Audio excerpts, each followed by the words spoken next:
ce que les hommes considèrent comme du sexe extraordinaire. Bonjour à toutes, c'est Fabrice Julien, coach et auteur, notamment auteur de Dans la tête d'un homme au lit, les secrets pour être une amante inoubliable. Et dans cette vidéo, je vais vous parler en fait de 7 choses qui font que pour un homme, c'est du sexe extraordinaire. Alors au début d'une relation, il suffit de se mettre tout nu. On se met tout nu, vous êtes à poil, vous, lui, et il y a du sexe et c'est super et ça se suffit à soi-même et c'est génial.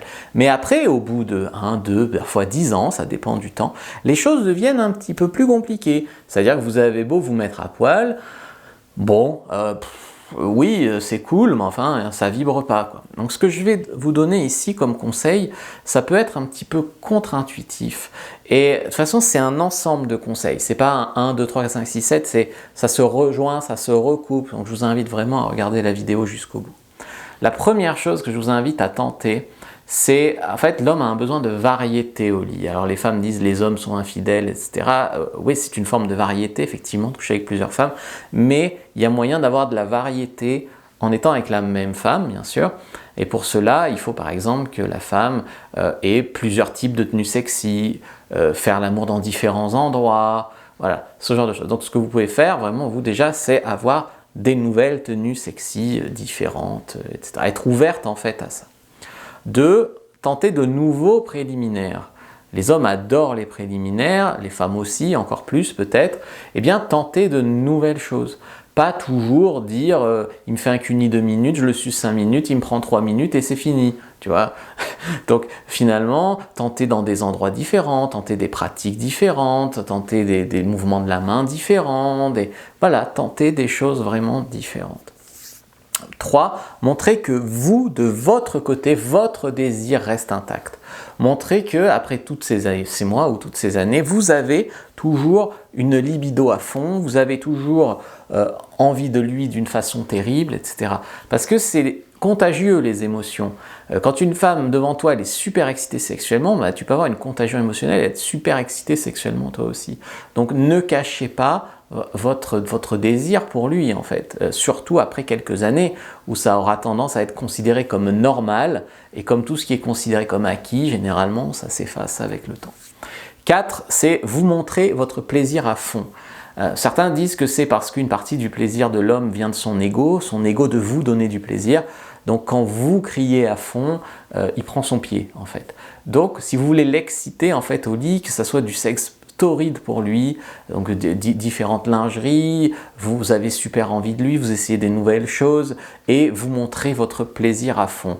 Vous prenez aussi des initiatives, vous faites des suggestions, des idées. La nouveauté, ça crée vraiment de l'excitation. La plupart du temps, dans la plupart des couples, les femmes attendent que l'homme fasse quelque chose de spontané, propose quelque chose de différent, ait une bonne idée, etc. Mais un couple, c'est une équipe et s'il ne le fait pas, je ne dis pas que c'est à vous de le faire, d'accord? C'est autant à vous qu'à lui. Mais s'il ne le fait pas, bah, tu as le choix soit d'attendre qu'il le fasse, et peut-être il ne le fera jamais et votre couple va mourir, soit de le faire toi-même. Donc prendre des initiatives, lui proposer des nouvelles choses, avoir des nouvelles idées au lit, etc. Numéro 6, en fait, ça va être n'importe quoi de nouveau, en fait. Parce que, comme je viens de te dire, la nouveauté crée de l'excitation. Donc, n'importe quoi de nouveau, de la variété sexuelle. Donc, vous allez le voir et vous lui dites « Ok mec, est-ce que tu serais ouvert à ça? Est-ce que tu serais ouvert à, je sais pas moi, aller dans un club libertin au hasard ?» Je donne toujours le même exemple, je sais pas pourquoi. Voilà, ce genre de choses. Est-ce que tu serais ouvert à des petits jeux coquins, BDSM? Est-ce que tu serais ouvert à ce qu'on s'exhibe? Est-ce que tu serais ouvert à ce qu'on regarde du porno ensemble? Est-ce que tu serais ouvert à ce que vous voulez en fait? Et 7, c'est une communication ouverte sur vos fantasmes et les siens. Parce que souvent, l'homme, il peut avoir des fantasmes, et vous pouvez en avoir aussi, et personne n'ose se les dire de peur de se juger. Je sais pas, je prends un exemple, lui, il est fétichiste des pieds, ça fait 2 ans que vous êtes ensemble, vous ne le savez pas. Il ne vous le dira pas parce qu'il a trop honte, si tu veux, parce que c'est caricaturé dans la société. Et s'il est assez à l'aise pour vous le dire, il va pas en trouver 10 des femmes comme vous, donc il va adorer pouvoir se livrer à vous. Mais la plupart du temps, vous avez aussi peut-être des fantasmes inavoués. Je sais pas, vous faire attacher ou j'en sais rien. Vous avez peur que si vous lui en parlez, il vous prenne pour une fille facile, par exemple, ou pour une détraquée. Mais il y a un moment, un stade dans le couple où pour que ça avance, il faut en parler, il faut se dire ces choses-là. Parce que sinon, c'est très compliqué, quoi. Vraiment très très compliqué. Je Je vous ai fait une fiche sur comment être une bonne amante. Premier lien dans la description de la vidéo, lien en commentaire épinglé. Prenez-la, elle est gratuite. Likez, commentez, partagez. Merci d'avoir regardé jusqu'au bout.